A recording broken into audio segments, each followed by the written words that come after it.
Hello guys, welcome back to peak time learners. ഈ വീഡിയോയിൽ LBS MCA entrance examination 2024 എങ്ങനെയാണ് apply ചെയ്യേണ്ടതെന്ന് നോക്കാം. ആൻഡ് ഇത് രജിസ്ട്രേഷൻ പ്രോസസ്സ് 4 സ്റ്റെപ്പായിട്ടാണ് വരുന്നത്. ആദ്യത്തേത് ഫസ്റ്റ് ബേസിക് ഇൻഫർമേഷൻസ്, ഫോട്ടോ, സൈനൊക്കെ കൊടുത്ത് സബ്മിറ്റ് ചെയ്യുന്നത്. ആൻഡ് സെക്കൻഡ് സ്റ്റെപ്പിലാണ് പേയ്മെൻ്റ് ഒക്കെ വരുന്നത്. പേയ്മെൻറ്റ് SCBC ആൻഡ് ജനറൽ കാൻഡിഡേറ്റ്സിന് 1200 ആണ്. ആൻഡ് SC/ST കാൻഡിഡേറ്റ്സിന് 600 റുപ്പീസാണ് വരുന്നത്. സെക്കൻഡ് സ്റ്റെപ്പിൽ പേയ്മെൻറ്റ്. ആൻഡ് തേർഡ് സ്റ്റെപ്പിലാണ് നമ്മളുടെ ഡോക്യുമെൻറ്റ്സ് എല്ലാം അപ്ലോഡ് ചെയ്യേണ്ടത്. ആൻഡ് ഫോർത്ത് സ്റ്റെപ്പിലാണ് ഫൈനൽ സബ്മിഷൻ വരുന്നത്. ഫൈനൽ സബ്മിഷനിൽ നമ്മൾ ഇതുവരെ കൊടുത്തിട്ടുള്ളതെല്ലാം കറക്റ്റ് ആണോ എന്ന് റീചെക്ക് ചെയ്തിട്ട് സബ്മിറ്റ് ചെയ്യുന്നതാണ് ഫൈനൽ സബ്മിഷൻ.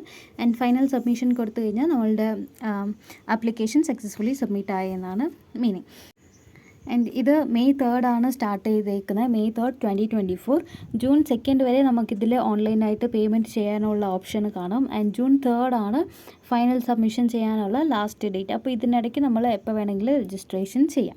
സോ ആദ്യം രജിസ്റ്റർ ചെയ്യാൻ വേണ്ടിയിട്ട് ഗൂഗിളിൽ LBS സെൻറ്റർ എന്ന് ടൈപ്പ് ചെയ്യുമ്പോൾ ഫസ്റ്റ് ഓപ്ഷൻ വരും LBS സെൻറ്റർ. പിന്നെ ക്ലിക്ക് ചെയ്ത് കയറാം.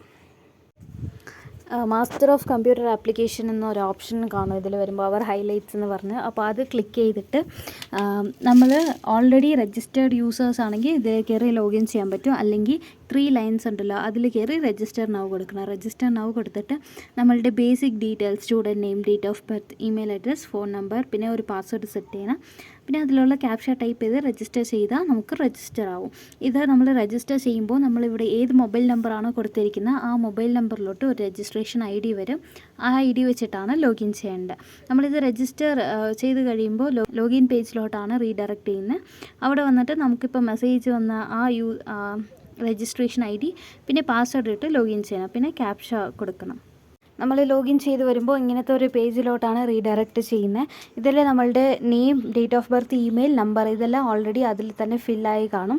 ബാലൻസ് ഉള്ള ഡീറ്റെയിൽസ് എല്ലാം നമ്മൾ കൊടുക്കണം. Gender, nationality, nativity, religion, community, category, caste, ഇങ്ങനത്തെ ഉള്ള ബേസിക് ഡീറ്റെയിൽസ് എല്ലാം നമ്മൾ കൊടുക്കണം. കൊടുത്തിട്ട് ലാസ്റ്റ് ഉള്ളതാണ് ഫോട്ടോ ആൻഡ് സിഗ്നേച്ചർ അപ്ലോഡ് ചെയ്യാനുള്ളത്. ഈ ഫോട്ടോ ആൻഡ് സിഗ്നേച്ചർ അപ്ലോഡ് ചെയ്യുമ്പോൾ അവർ പറഞ്ഞിരിക്കുന്ന ആ സൈസിൽ തന്നെ നമ്മൾ അപ്ലോഡ് ചെയ്യണം.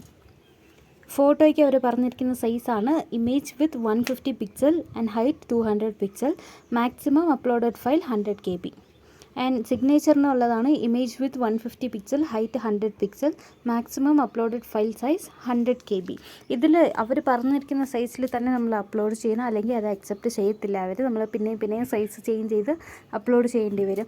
സോ രണ്ടും അതിൽ പറഞ്ഞിരിക്കുന്ന സൈസ് തന്നെ കൊടുത്ത് സേവ് ആൻഡ് പ്രിവ്യൂ കൊടുക്കണം. പിന്നെ അത് കഴിയുമ്പോൾ അടുത്ത ഡീറ്റെയിൽസാണ് പാരൻറ്റ് ഡീറ്റെയിൽസ് ആൻഡ് അഡ്രസ്സസ്. അതും കൊടുത്തിട്ട് സേവ് കൊടുത്തിട്ട് പിന്നെ ലാസ്റ്റ് തേർഡ് വണ്ണാണ് ക്വാളിഫിക്കേഷൻ ഡീറ്റെയിൽസ് എല്ലാം കൊടുത്തിട്ട് ലാസ്റ്റ് അപ്ലിക്കേഷൻ പ്രിൻ്റ് ചെയ്യാം. ഇത് അപ്ലിക്കേഷൻ പ്രിൻ്റ് ചെയ്തിട്ട് സെക്കൻഡ് സ്റ്റെപ്പാണ് പേയ്മെൻറ്റ് കൊടുക്കുന്നത്. പിന്നെ അത് കഴിഞ്ഞിട്ടുള്ളതാണ് ഡോക്യുമെൻറ്റ്സ് അപ്ലോഡ് ചെയ്യുന്നതെല്ലാം. സോ ഓരോ സ്റ്റെപ്പായിട്ട് ചെയ്യാം. ഞാൻ ചെയ്യുമ്പോൾ അതിൻ്റെ ഡീറ്റെയിൽഡ് ആയിട്ടുള്ള വീഡിയോസ് അയക്കാം. വീഡിയോ നിങ്ങൾക്ക് ഹെൽപ്ഫുൾ ആണെങ്കിൽ ലൈക്ക് ചെയ്ത് ഫ്രണ്ട്സിനും കൂടി ഷെയർ ചെയ്ത് കൊടുക്കുക. താങ്ക്